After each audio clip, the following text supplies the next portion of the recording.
started, the Red River Gorge blew up with tourism. During that time frame of social distancing, people just couldn't really be in large crowds. So I remember seeing on social media, like, people just getting vans or getting RVs and just going cross country. And I just really feel that during that time frame is when hiking started to trend. Yeah, and one of the most popular places in all the country, based on the data, the supply and demand, was in our backyard, essentially an hour and a half, 2 hours south of us in south central Kentucky. So in other words, the amount of people that were flooding that area, the market couldn't hold it. And so it's actually become a really saturated market when it comes to investing, which is how we got involved down there with buying a short-term rental and still involved in that respect.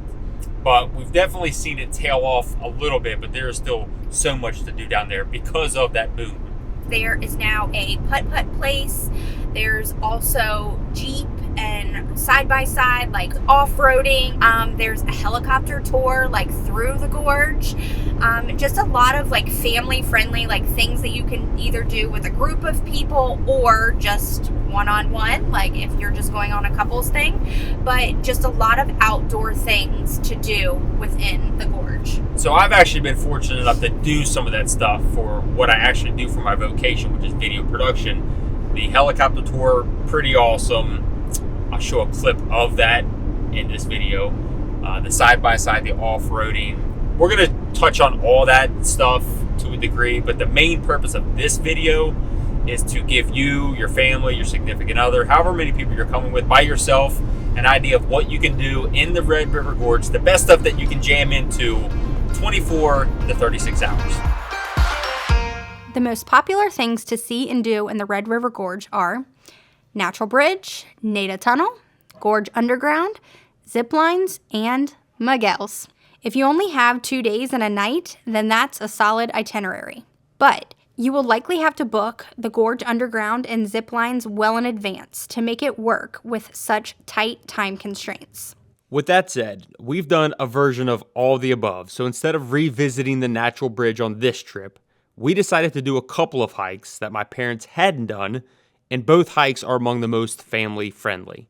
Our trip started with some work around the cabin that we stayed at. This actually used to be the cabin that we owned, but we still managed it up until July of 2025. The ladies cleaned, my dad and I moved a fence from one property to another property that we managed, and the girls played in and outside of the cabin, and then we went hiking. Before we hit the trail, we made a pit stop at the Nada Natural Spring. Not only is this a practical stop, but it's a cool experience to say you drank the mountain water. For the record, this water is tested often, so rest assured it is okay to drink. We've been doing it for years and have had zero bad experiences from it. Just beyond the Nada Natural Spring is Nada Tunnel.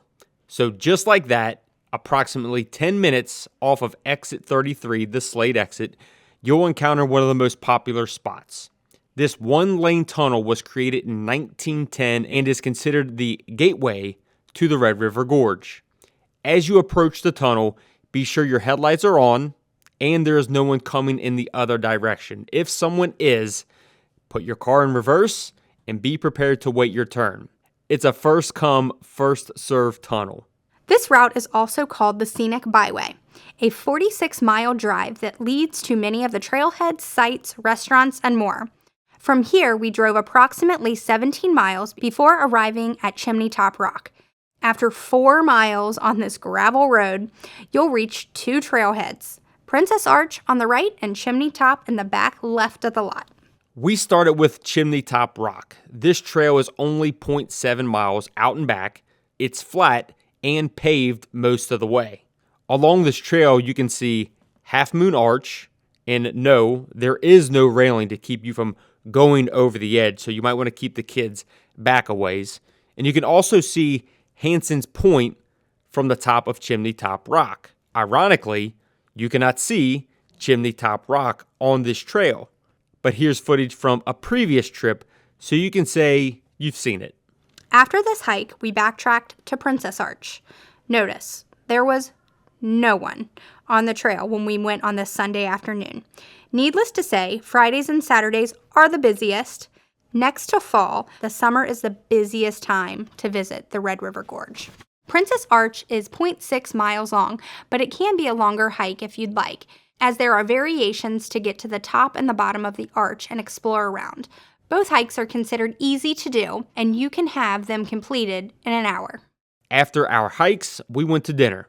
Our youngest loves the cheesy bread you can find at Go Time off of exit 33. It was a short detour for us to grab this and her favorite drink, an icy, before we headed to Miguel's. If you've ever heard of the Red River Gorge, you have likely heard of this pizza joint. The slices are huge. You have to buy at least 2 pieces, and they can easily feed 2 mouths. Not only is this pizza good, but it's priced very modestly compared to the other restaurants in town. So you can either split the pizza or consider something else from the menu. It's all very good. To no surprise, everything is made fresh with local ingredients right here in the Red River Gorge. Following Miguel's, we were going to get ice cream at the general store, but it was closed. If I'm not mistaken, it was only 7 o'clock when we left Miguel's. Be sure to check the hours for the general store because most days it closes at 6 p.m. According to their website, it closes at 8 p.m. on Fridays and Saturdays. These hours will also vary during the off-season. Day 2, my oldest and I went to the Red River Gorge Ziplines. There are restrictions with this experience. The individual must weigh between 70 and 250 pounds. Anyone under the age of 16 must zip with an adult, and you must arrive 30 minutes before your scheduled start time. Again, this is something you'll likely have to book ahead of time. It's $99 for adults, $89 for a child. It's about a 2-hour experience, and that includes 5 zip lines, 2 of which cross over the Red River Gorge, and you can race whoever you're with. Oh, he just straight up flipped.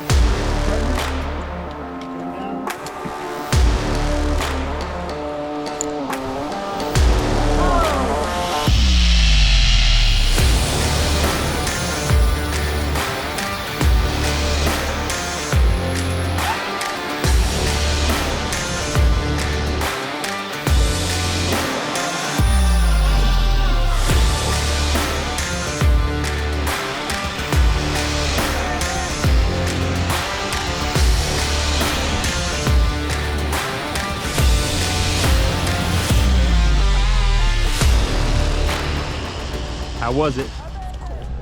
That one was the best one, definitely. Even though you beat me again. I did. Twice in a row. I didn't get stuck though. You didn't get stuck. I didn't get stuck. And what did they say? In order to not get stuck, what should you do? Meatball. The meatball. So you tuck up into a ball or the torpedo like an older gentleman. Oh, he just hopped off. He crushed it. Eat 'em all. So guys, definitely worth doing. It's a little expensive. Yeah. It was just over $200 for the both of us. Kenzie was not big enough to do that. So naturally, Amanda stayed back and I went. If your crew has to divide, consider doing the Natural Bridge during that time. The zip lines and the Natural Bridge trailhead are only 7 miles from each other, and 2 hours is plenty of time for the others to take the skylift up to the Natural Bridge and hike back down. Or you could take the skylift back down. The cost will vary for that experience.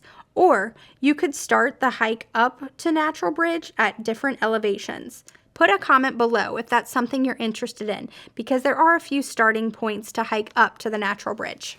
For lunch, we went to Toad's Barn and Grill. It's one of the newer restaurants in town, established in 2024. Burgers, pizza, wings, and other items are available. The food is good. It's a little more expensive when compared to something like Miguel's, but again, Miguel's is by far the best bang for your buck. The atmosphere, really neat. Inside this place is a renovated barn where they have live music and other events, and as you can see, there are games and different decor that make this place just a nice place to hang out with your friends and family.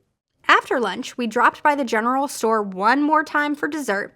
The store has a lot of homemade options, including fudge. We opted for ice cream. It was approximately 90 degrees outside, so it didn't last long. There is another ice cream shop in town called The Brick. It's located a few miles from Rockbridge Trail, which is probably the best family-friendly hike. Well, we hope you enjoyed and found this video informative. If you're looking for a nice family-friendly, or if you want to go with couples, friends, the Red River Gorge does have a lot to offer when it comes to hiking with little ones like we do, or doing adventurous stuff. We didn't show any of the more extreme hikes, but we'll produce more content like that regarding the Red River Gorge in the future, because again, this is a place we come to often and try to have a little bit of fun while we do some work. The zip lines, Maddie, did you enjoy that? Yeah. The zip lines were awesome. We've been to the Gorge Underground before. Didn't do it this time because you do have to plan that out weeks, if not a month or more, to make sure that you do get a spot. Whether mainly the kayaks, the boats are pretty accessible, but we've done the boat before, and I think we did that in the fall time, which is no doubt our most favorite time to come down because of the colors changing, but many other things as well, many other reasons as well. Yeah, definitely, because during the fall, even if you do the Gorge Underground, it doesn't really matter because I think it stays like 50, 60 degrees all year round. Yeah. Yes. So like it doesn't matter what time of year you do that. I would personally say it's miserable hiking in the summer for me. No, that's fair. I mean, it's 100. It felt like 90 degrees easily when we were hiking. Yeah, it was just sticky. The bugs were bad.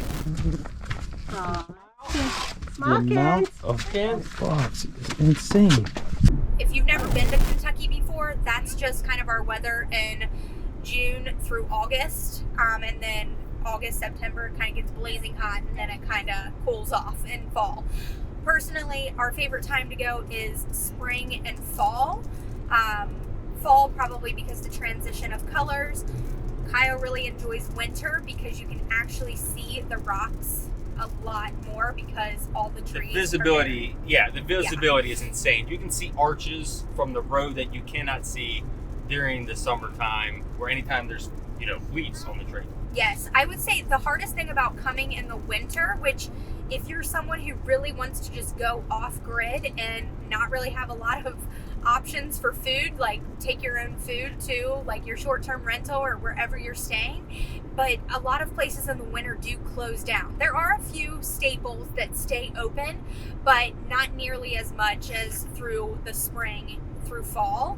I mean, heck, we went to a restaurant today and it's the middle of summer, and the busiest season. Yeah, and they're closed Monday through Wednesday. So the people in the Red River Gorge pick their schedule, and you just kind of have to go with it.